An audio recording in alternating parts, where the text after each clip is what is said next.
नमस्कार दोस्तों। बात करते हैं 16 जुलाई के करंट अफेयर्स यानी आज के करंट अफेयर्स की।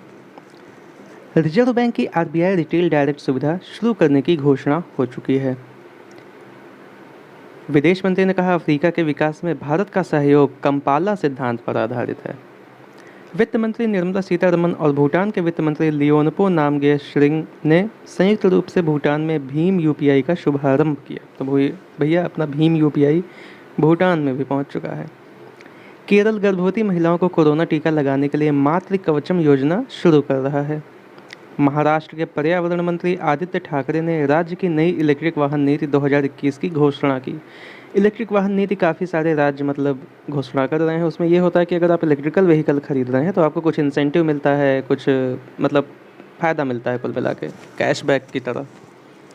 पूर्व क्रिकेटर यशपाल शर्मा का दिल का दौरा पड़ने से निधन हो गया है। एक्चुअली हुआ क्या कि ये 1983 में जो हमारी वर्ल्ड कप विनर टीम थी उसके हिस्सा थे ये।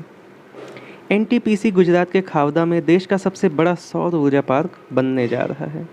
और हाँ, लद्दाख पहला ऐसा केंद्र शासित प्रदेश बना है जिसने 100% पहली खुराक कवरेज हासिल कर ली है। वहाँ के जितने भी लोग हैं जो कि एलिजिबल हैं डोज के लिए, वो सब पहली खुराक ले चुके हैं, पहला डोज। उपराष्ट्रपति को Urdu poets and writers James of Deccan शीर्षक वाली एक पुस्तक भेंट की गई है। The art of Conjuring alternate realities नामक पुस्तक प्रकाशित हुई है। अशोक चक्रवर्ती ने एक नई पुस्तक लिखी है, the struggle with in a memoir of the emergency. पत्रकार एन पिल्लई बीकेएस साहित्य पुरस्कार से सम्मानित। नेपाल के सर्वोच्च न्यायालय ने संसद फिर बहाल करने और शेर बहादुर देउबा को नया प्रधानमंत्री नियुक्त करने का आदेश दे दिया है। ये वैसे भी पुरानी न्यूज़ हो चुकी है, ओली जी गए अब यहाँ काम से। हरियाणा में किया जाएगा खेलो इंडिया यूथ गेम्स 2022 का आयोजन। सोफी एक्लेस्टोन देवन कौने ने जीता ICC player of the month award. ICC ने अब हर मंथ अवार्ड देना शुरू कर दिया है, तो उसके ये विजेता रहे। बांग्लादेश के जाने माने ऑलराउंडर महमूदुल्लाह ने टेस्ट क्रिकेट से संन्यास की घोषणा कर दी है। बीसीसीआई ने डोमेस्टिक क्रिकेट के लिए बनाया 7 सदस्यीय कार्यदल। असम के मुख्यमंत्री ने कोविड विधवाओं को 2.5 लाख रुपए की एक मुश्त वित्तीय सहायता प्रदान करने की योजना शुरू की। हार्पर कॉलिंस ने अशोक चक्रवर्ती द्वारा the struggle with in a memoir of the emergency के विमोचन की घोषणा की। आईसीसीआर और दिल्ली विश्वविद्यालय ने दिल्ली विश्वविद्यालय में बंगबंधु चेयर स्थापित करने के लिए एक समझौता ज्ञापन पर हस्ताक्षर किए। भूटान यूनिफाइड पेमेंट इंटरफेस मानकों को अपनाने वाला पहला देश बनेगा। मैं वही भीम का फुल फॉर्म यहाँ पे है, भूटान यूनिफाइड पेमेंट इंटरफेस। तो इंडिया में भारत यूनिफाइड पेमेंट इंटरफेस, वहाँ पे भूटान है भीम शॉर्ट फॉर्म में। भारत का पहला क्रिप्टोगेमिक गार्डन कहाँ खोला गया है? बताइए, पहले भी बता चुका हूँ, देहरादून में। कच्छ के रण में भारत का सबसे बड़ा सौर पार्क स्थापित किया जाएगा।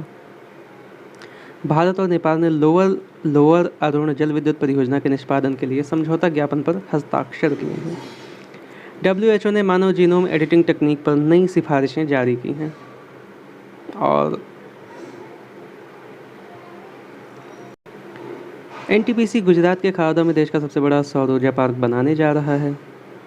पुर्तगाल के कप्तान क्रिस्टियानो रोनाल्डो ने यूरो 2020 में गोल्डन बूट जीता हुआ है।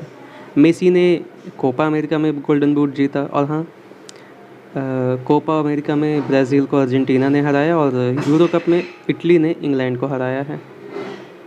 असम बनाएगी स्वदेशी आस्था और संस्कृति के लिए नया विभाग। और हाँ, आपको याद होना चाहिए पहले कुछ महीनों पहले ऐसा प्रोटेस्ट चलने लगा था नॉर्थ ईस्टों द्वारा, क्योंकि नॉर्थ ईस्ट को एक तरह से लोग थोड़ा ट्रॉल करते हैं, उन्हें का मजाक उड़ाने की कोशिश करते हैं, उनके संस्कृति को नहीं समझते। तो उनकी मांग थी कि ये चीज़ करिकुलम में शामिल की जाए।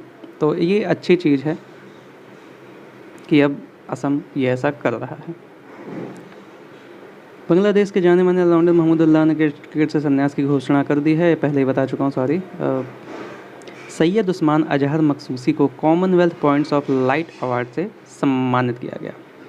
आईआईटी मद्रास के शोधकर्ताओं ने कैंसर पैदा करने वाले म्यूटेशन को ट्रैक करने के लिए एआई आधारित मॉडल विकसित किया। तो एआई देखिए, एआई क्या होता है? आर्टिफिशियल इंटेलिजेंस, डेटा साइंस वगैरह की मदद से एआई से कुछ नए तकनीकें निकाली जा रही हैं आजकल। और इसी के साथ आज के करंट अफेयर समाप्त होते हैं। तो बने रहें हमारे साथ और ऐसे देखते रहें। जय हिंद।